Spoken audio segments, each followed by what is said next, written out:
right, moving on to the heart of it all. Love in its many forms, especially the self kind and family variety.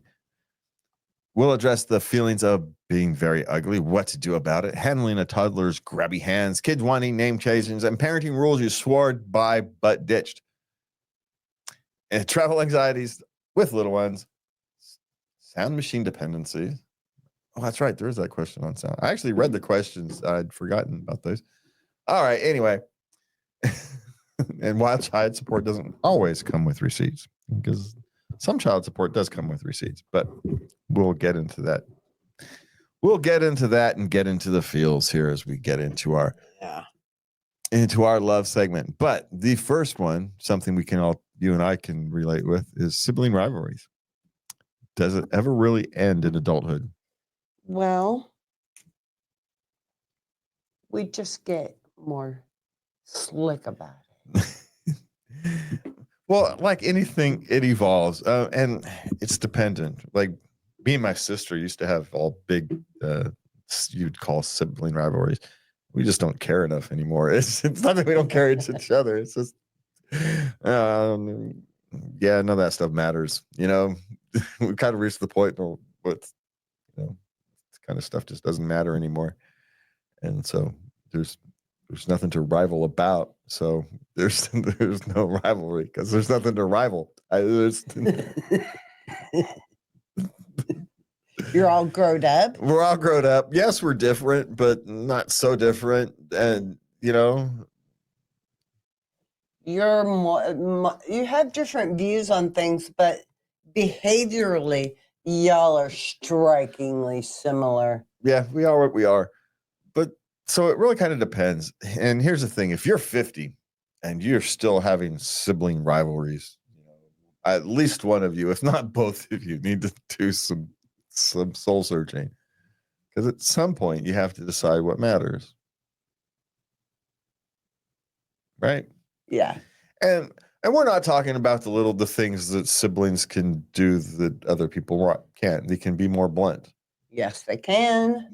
And they can broach subjects that you would that other people can't. No. There's things that brothers and sisters can say to each other that other human beings can't say to other human beings, right? My sister still teases me about things. Yeah. Well, it's been running. We have running gags going on for 60 years. Yeah, but that's no longer rivalry. That's just running gags. But they're jokes and they're kind of little digs. Yeah.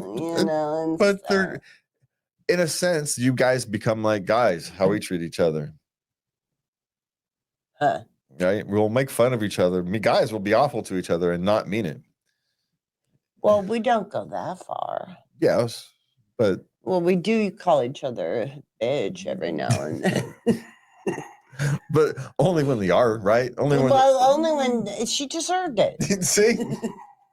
Resting my case. I had to bring her down a notch. Yeah. Okay, so yes, sibling rivalry still does exist in going into adulthood, depending upon the maturity level of the people involved. So there's the answer to your questions right there.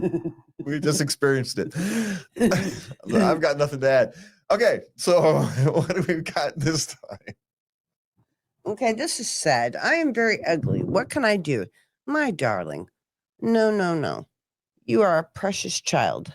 You are delightful. I am, Well, she's not a child. This really bothers me. She's not a child. She's an engineer. Sorry. She's a grown woman engineer. Now, here's the thing. I'm 64. Everybody's a child.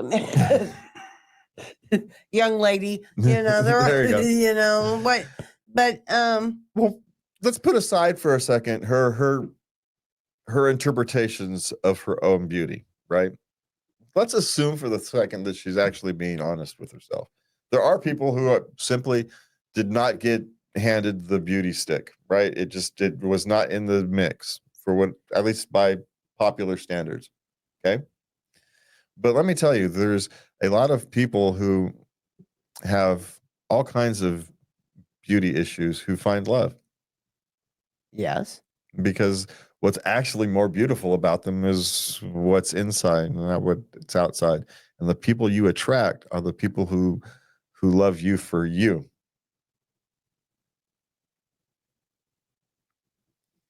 So, assuming for a second that she's viewing herself just People, objectively, yeah. and she may not be. She may be a perfectly fine, normal human being, right? And you know how women can perceive themselves, especially women. Men, we're all just ugly, so we don't care. You've got tens and everybody else is threes, right? And that's just how men work. At least that's how women view men, right? You're either the top percent or you're a three. And you're either a Brad Pitt. You are. That's just how it or works. You're a norm. Yeah. Oddly enough, and this is true, literally true. Women don't rate men as 6, 7s, or 8s. No, we don't. The 6 or 7s or 8s, they don't exist on the women's scale. Sorry. But men will fill out the whole thing, right? We'll go from 10s to 1s. And actually, I was interested in, before I met you, actually, I prayed for 10 years and I didn't care I didn't pray for looks. I prayed for kindness. That's all I cared about, and that's someone that you want. Someone who sees the real you. Yeah. So here's the thing. We're assuming that is true, and she is not the most attractive person on the planet, and her perspective is somewhat real, right? The solution to that is to make the rest of you as beautiful as possible. Make you as beautiful as human being. Become the best you can be, and that will be attractive to the person who you want to be attracted, who you want to have in your life. Yes, that will be the person who will find you attractive. Yes. And now, on the very real possibility that she is being extremely harsh on herself. Okay. That she's a perfectly normally attractive human being, right? She doesn't have she's not a model, but she's not a troll. There's a lot of room in between the two. Uh-huh. And she fits somewhere in there. Okay. Then the answer to that is the same. It is still the same. It's because that's how you will find yourself attractive, is by making the rest of you attractive. And she's an accomplished person. She's an engineer. And you do that by becoming involved with things that you enjoy doing, so people see you being positive, work on being positive, and that is going to attract someone in your life who's truly going to value you. And I got 2 things. What are we talking here? Is we do have medical issue things that can happen. What is this? Just a nose job? That's what is the issue here? And another thing I want to end with, for me, is what my mother said: pretty is pretty does. I have known the most stunning looking women, and they were just ugly inside. There you go. Just become the best you possible is always the solution. Yeah. Because guess what? You can't do anything. That's the only thing you can control. Ultimately, that's it. Now, you can wear clothes that are more flattering than other clothes and things like that, right? It's the reason I wear solid shirts instead of solid dark color shirts. There's a reason I choose solid dark color shirts over the other ones, because it smooths out the lumps. It gives me a more attractive figure. You're Adonis. Yeah, I'm something, all right. So seriously, so you look like a Greek statue to me. There are practical things you can do, but the most practical thing you can do is just be the best you. Absolutely. It's always the best answer. Okay. How do I handle my almost 4-year-old immediately wanting anything my baby picks up? You just tell them no. Yeah. It's Give it back. I know was a big movement a decade or so ago about not telling children no, but sorry, children need to learn no. That's the best word for them, right? It's a powerful word. It tells them what not to do, but it also teaches them that they can say no too, at least in certain cases, right? They do This get is this. important. Yeah, it's important for them to understand the meaning of no. Eventually they're going to have to use that for themselves to set boundaries. At the very least, don't you need it for emergency situations? Some people don't believe in ever saying no. I don't understand. I don't even understand that as a concept. I don't get that either. Not even as a concept. You're told so many times no in your life. You've got to be prepped for it. You've got to understand what it means, and you've got to understand that different no's are different. But you also have to understand, when and how to use it. And you only as yourself, when to tell people no, when to set boundaries, how to set boundaries. Yeah. And you can't do that unless someone has shown you. And if your parents don't show you how to say no to set boundaries, and guess what? You're not going to know how to say no to set boundaries. What a poor lost little puppy. So just you tell them no. It's one of the most difficult things as a parent, because you don't want to be always being negatively correcting to your child, but that just means that child needs more direction than others. That's all it means.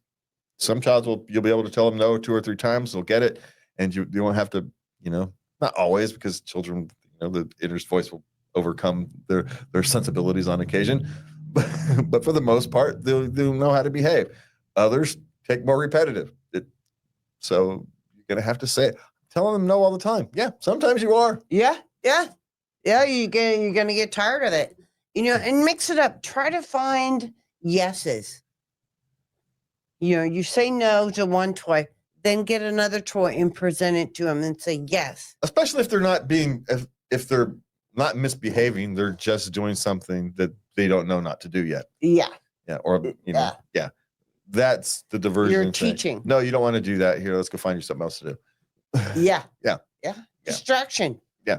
That's perfectly reasonable. But if they're just deliberately misbehaving and say, yeah, here, go play your Switch, then you're essentially rewarding the misbehavior, and you don't want to do that. So, I think these things are not easy. Parenting is not easy. No, it's a tough one. It's a lot of guesswork. And trying this, and okay, that didn't work. Okay, what are we gonna try now?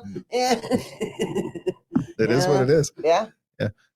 And hopefully you raise children who understand by the time they're adults that, oh yeah, you just doing the best you can as parenting is the best you can do. There's this group of people these days there's always groups of people who are mad at their parents. Says, well, they could have done more. No, they really couldn't. No, they really couldn't. Dude. I mean, they were trying the best they could. Maybe they fell flat on their face and failed, but they were trying as best they could. It's that hard. Somewhere in your 30s, 40s, yeah, you come to the realization that your parents are just human, and they did the best they could with what they had at the time. And my mother, she got better over time. She was still parenting me at 40. She did that. Yeah. Well, it never ends, dude. And some of us have more practice than others. So yeah, by the time we got to the last one, we're half decent at what we're doing. It's pure repetitive. You slam your head into the wall a few times, you figure out how to find the door. It's just yeah. It is what it is. All right. So yeah, there's no good solution to that other than you just tell them no. Sorry. Yeah. Okay. My child wants to change their name. She's 10. Well, I suppose they can choose to go by a different name. Use their middle name. Lots of children. Nickname. Lots of children, for whatever reason, don't like their name, especially around 10. Yeah. It happens. It is what it is. So that's often where they get the different version of their names. People use the different versions of their name. This is right about the time where this happens, where a James starts using Jim or Jimmy or stops using one or the other, right? This is about that time. Yeah. This is one of those things where, or a Christina might go to Chris or Christy or Christy or Christine or some version set thereof, or they'll maybe. I wanted to change it to Linda. Yeah. I was 10. Yeah.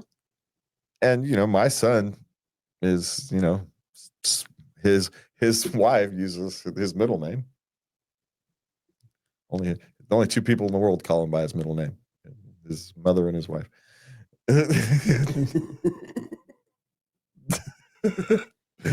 So it is what it is.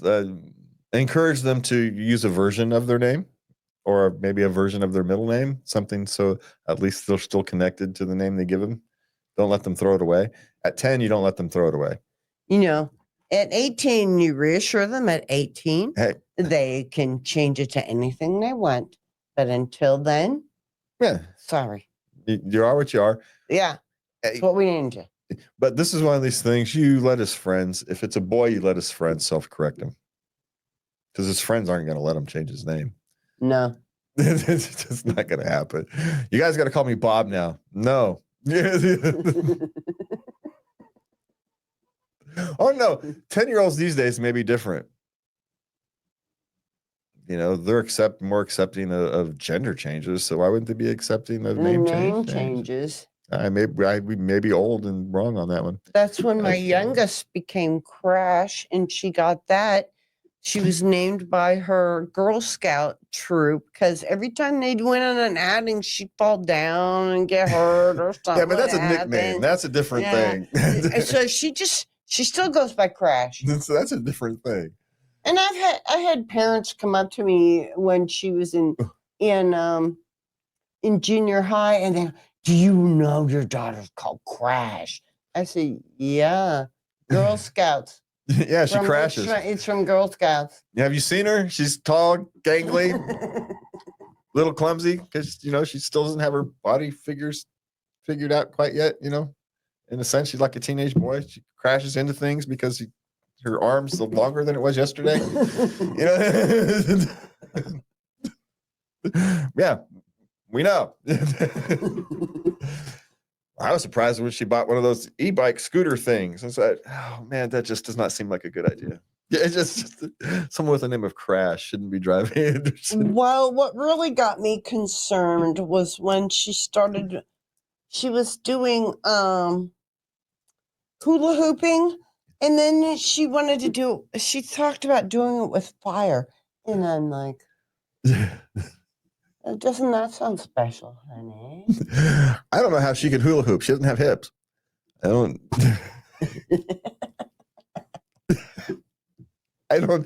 Hey, but you're coming from someone who can't hula hoop, so I have no idea how to do that. All right. So what do we got next? What's one parenting rule you thought you'd stick by but completely changed your mind? Oh, man. Well, see, I never had parenting rules. I had parenting philosophy. I had this sandbox they could play in. There were boundaries and for safety. And if you go outside of them, your life as you know it is over. And so I didn't have a lot of rules. That was really my only rule. Safety. Yeah, I had more of a philosophy. There was less rules. Because one thing I knew is that my children were all so different that having one set of rules for all of them was going to be counterproductive to getting them to be adults, right? Because I'd be fighting at least one, if not two, because the rules were never going to work for all of them. Yeah. And so each one got their individual set of rules, and the others had to learn to live with it. And so, now on occasion, and they'd all go down. I still give them credit for that. If someone would do something wrong and they'd all know that someone did something wrong. They'd all go down with the ship. They wouldn't snitch on each other. All right, I don't have time to figure this out, so you're all in trouble. I'll go down with the ship. So they take the group punishment. Sort it out amongst themselves was likely what was going to happen. But but at that stage, I didn't care. If they knew they were going to sort it out amongst themselves. Okay. You're all going to take your punishment, and who's ever guilty is going to get some kind of extra punishment. I know it's going to happen. So let them take care of it themselves. Yeah. It works. Yeah. Sort of. Sort It works. It turned out very well. It works as well as any other parenting method. I'm not going to say it was better than any others because it clearly wasn't. It's just what worked for those animals. It's all. It's what worked for us. So it's not a suggestion, for the love of God. I wouldn't go suggesting to go into as your parenting strategy. It just evolved. The philosophy ended up with that as a solution. So that's it. So I didn't really have anything, hard, fast rules. Yeah. Curfews when I told you to be home. That's when curfew was. There was no standing curfew. Depends. What are you doing? You over at your friend's house watching movies? Sure. All right. Go hang out for a while. You guys running out playing basketball, then you're going to be home before it gets dark. It kind of depends. Yes. Yeah. All right. So what's next? Health anxiety when traveling with toddler, a 3-year-old. She's so worried. She's going on a plane, and all being all confined. She's just so worried. Okay, her toddler's going to get sick. And here's the thing. They will. So probably will. It's not the end of the world. It'll be a cold, at worst the flu, and if it's the flu is really the only problem. And that's only a problem if it sticks around. Yeah. If it's just a cold, it's just a cold. Yeah. Children are going to get their germ factories and they manufacture germs. They're little petri dishes. Yeah. And the problem with that is they haven't had exposure to a lot of different germs. So their immune systems don't know how to deal with them yet. So, and essentially the way to get them healthier in the long term is to expose them in a moderate way to a wide variety of germs. And guess what you're doing? Your child is 3, it's not a 6-month-old. So it'll be fine. He's 3 and he's healthy. Yeah. And then not only are you exercising his enrichment, his education, and all the various experiences he's going to get to go do, you're also exercising his immune system. Yeah. And then we're going to be with family. Yeah. So you're going to exercise his immune system being with family, even outside of the airplane. Because there you go. You're mixing with people and things that he hasn't, and air and bugs and all the various things that he hasn't, just like everybody else has, and we have to, because this is how we get strong immune system. Yeah. Is he going to have a reaction, cold, allergies, something? Possibly. When I always do this, I always just assume it's going to happen. That way, if it doesn't, I'm happy. I'm back to the managing expectations things we always talk about. Just assume they're going to get sick. That way, when they don't, hey, yay, seems better to me. So, yeah, just you're exercising their immune system. So it's time. Yeah. It's time. Yep. Yeah. Okay. Parents who use a sound machine religiously, did your baby get used to it? Sound machines, unless you're trying to drown out something else, they actually interrupt people's sleeps. I just saw a big study of the studies that showed the sound machines, the white noise, those kind of things that help people sleep. They actually interrupt people's sleep more often than they think. No. Yeah. Well, it kind of makes sense, on those times when you turn over or something and your sleep gets a little disrupted anyway. And if the noise frequency hits the right type of noise, it distracts you and prevents you from drifting back off quickly. And so it's not that so your sleep isn't as restful as it otherwise would be. Okay. Now that was a study of white noise. So which is what most sound machines are. They're making some form of white noise. Okay. A beach. Oh my, that's still white noise? Yes. Oh, okay. White noise isn't just the sound. That's what I thought. No. Okay. So it's anything that's kind of the repetitive sound. It helps people fall asleep, but it doesn't help you stay asleep. So it doesn't. So the thing to do with that white noise then would be theoretically is to set it on a timer so it goes off 2 hours after. So it's on for a couple hours and then shuts off and then you're sleeping in silence. Okay. They do have those. Yeah. So theoretically, that would be the way. I use a TV. Yeah, that's a whole different thing. That's no, people we put the same things on. We watch it over and over. That's a comfort thing. So when your brain wakes up, you hear something that it's comfortable with. Doesn't have to recognize it and just back up. It's a comfort thing. Now I do if I get up during the night, I'll turn it off. If I know I'm going to go back to sleep. Yeah, because for whatever reason I don't really need it. Yeah. Yeah. So, but it's a comfort thing. It is. That's why it's anytime you watch the same shows over and over and over, it's a comfort thing. It makes you feel comfortable because you know what's going to happen. You know, it's everything there. It's a known comfort. Versus if you're watching a movie you've never seen before or watching a TV show you've never seen before, there's an anticipation. You're clicking different things in your head.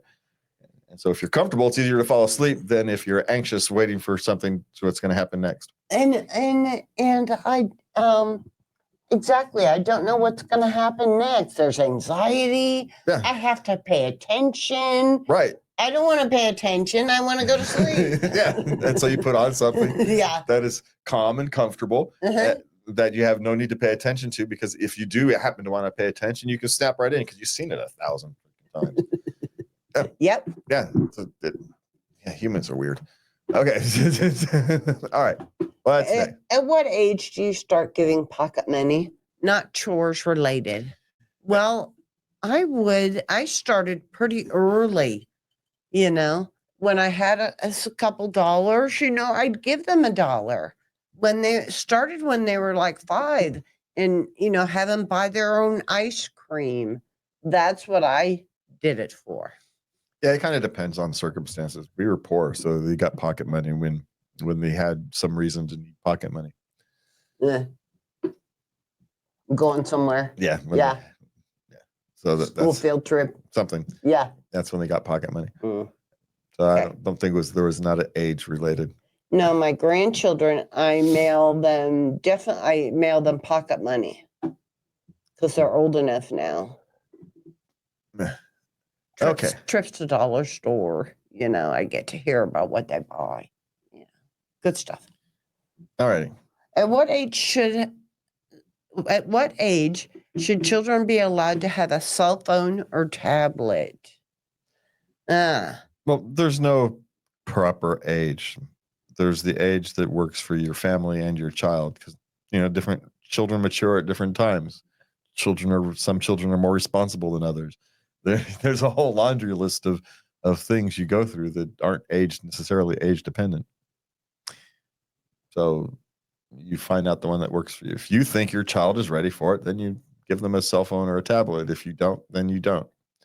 You don't let other people's choices be dependent on yours. You don't let your choice be dependent on other people's.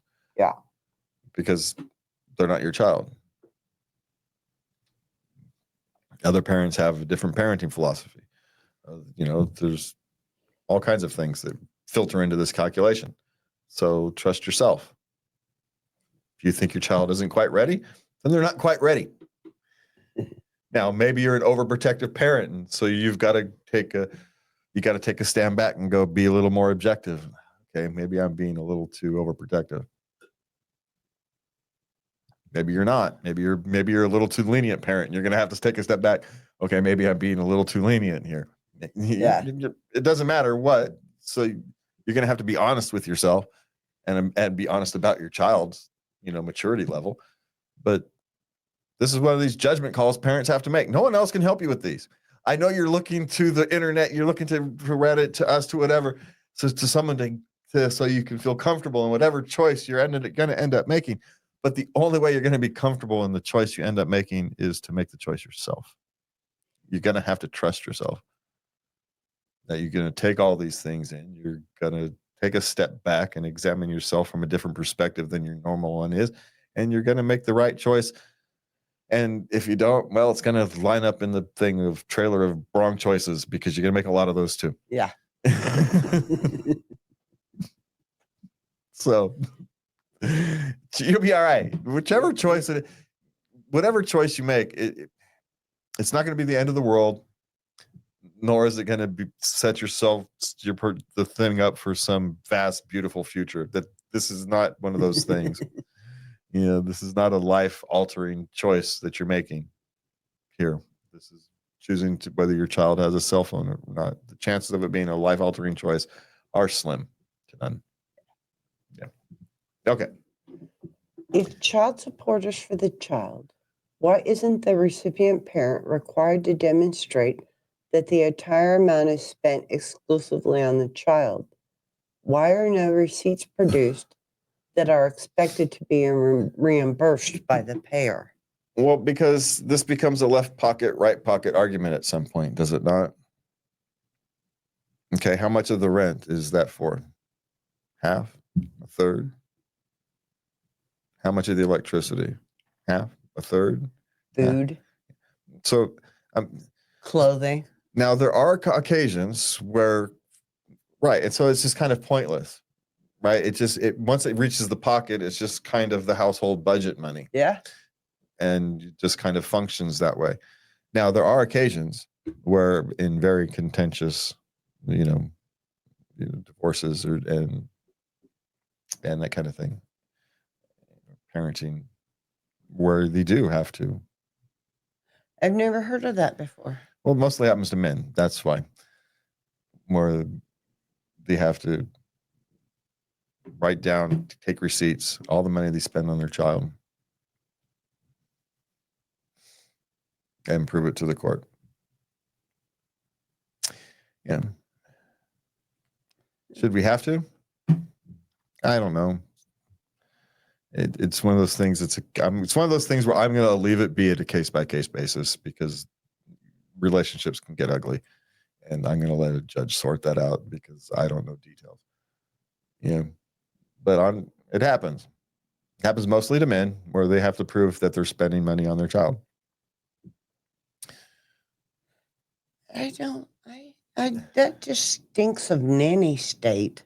Well, the whole concept is, but there are occasions where people have been. There was this one lady who had her just recently. I saw on some reel or TikTok or one of those things, where she had her child support greatly reduced because she had been using it on herself, on makeup and spa days and all these kind of things. She was spending money, and she wasn't spending, and the child didn't have the lifestyle that should have accommodated the amount of child support he had been receiving. You spoil the child. Yes, the child should be spoiled.